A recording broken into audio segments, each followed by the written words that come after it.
vanishing folklore and beliefs. Folk Tales of the Slav Peasants and Herdsmen. Public domain reading.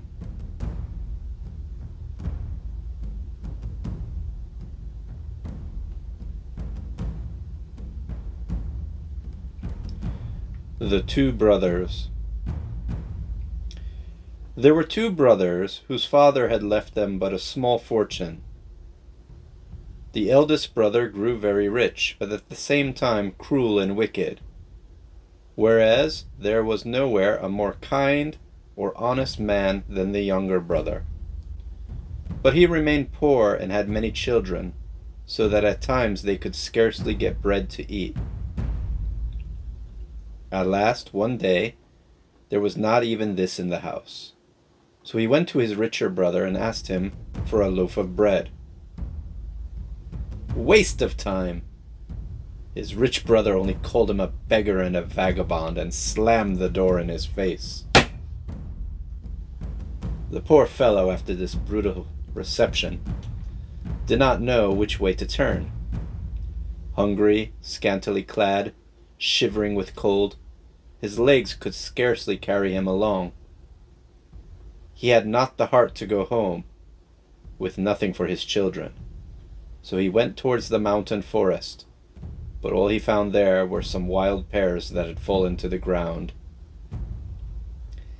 He had to content himself with eating these, though they set his teeth on edge.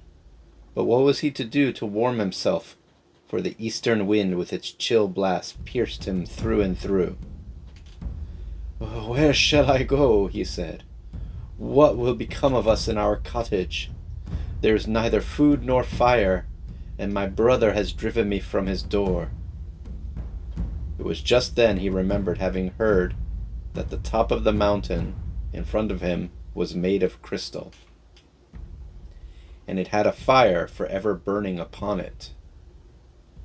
"I will try and find this eternal fire," he said, "and then I may be able to warm myself just a little bit."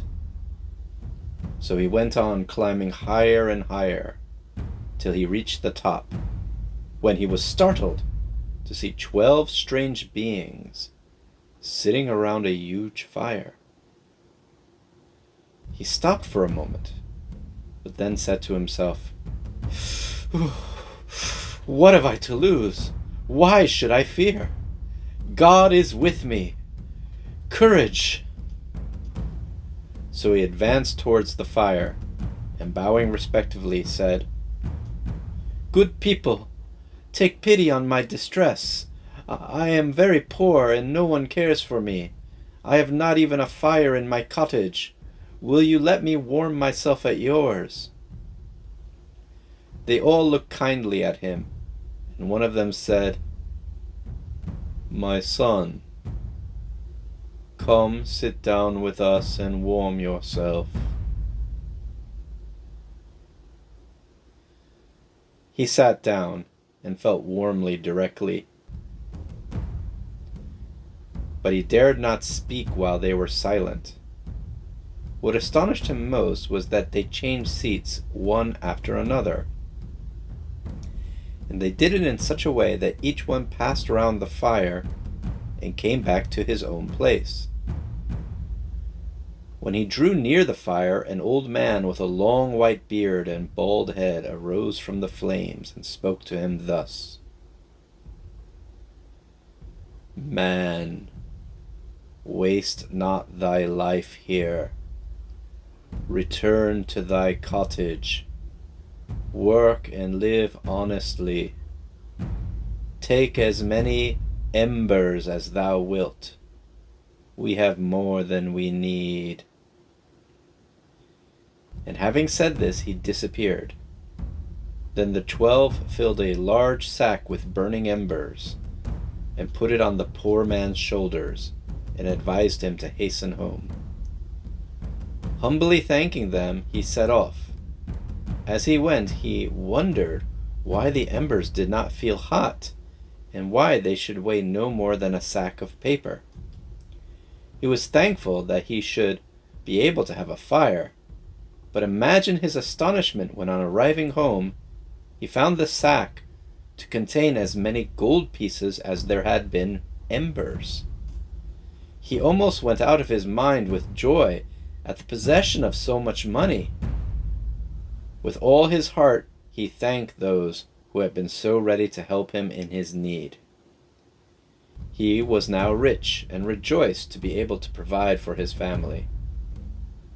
Being curious to find out how many gold pieces there were, and not knowing how to count, he sent his wife to his rich brother for the loan of a quart measure. This time the brother was in a better temper, so he lent what was asked of him. But he said mockingly, "Ha! What can such beggars as you have to measure?" The wife replied, "Our neighbor owes us some wheat.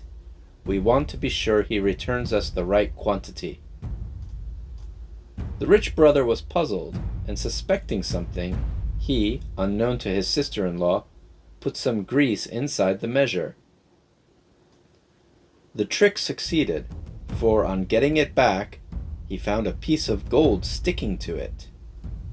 Filled with astonishment, he could only suppose his brother had joined a band of robbers. So he hurried to his brother's cottage and threatened to bring him before the justice of the peace if he did not confess where the gold came from.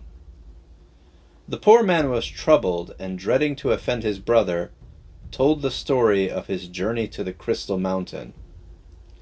Now the elder brother had plenty of money for himself, yet he was envious of the brother's good fortune, and became greatly displeased when he had found out that his brother won everyone's esteem by the good use he made of his wealth. At last he determined to visit the Crystal Mountain himself. "I may meet with as good luck as my brother," said he to himself. Upon reaching the Crystal Mountain, he found the 12 seated around the fire as before, and thus addressed them. "I beg of you, good people, to let me warm myself, for it is bitterly cold, and I am poor and homeless." But one of them replied, "My son, the hour of thy birth was favorable. Thou art rich, but a miser. Thou art wicked, for thou hast dared to lie to us. Well dost thou deserve thy punishment." Amazed and terrified, he stood silent, not daring to speak. Meanwhile, the 12 changed places one after another, each at last returning to his own seat. Then from the midst of the eternal flames arose the white-bearded old man, and spoke thusly to the rich man. "Woe unto the willful! Thy brother is virtuous, therefore have I blessed him. As for thee, thou art wicked, and so shalt not escape our vengeance." At these words the 12 arose. The first seized the unfortunate man, struck him and passed him on to the second. The second also struck him and passed him on to the third, and so did they all in their turn, until he was given up to the old man, who disappeared with him into the fire. Days, weeks, months went by, but the rich man never returned, and none knew what had become of him. I think between you and me, the younger brother had his suspicions, but he very wisely kept them to himself. If you enjoyed this reading, please take a moment and click the subscribe button and share this video. Thank you so much. Vanishing folklore and beliefs.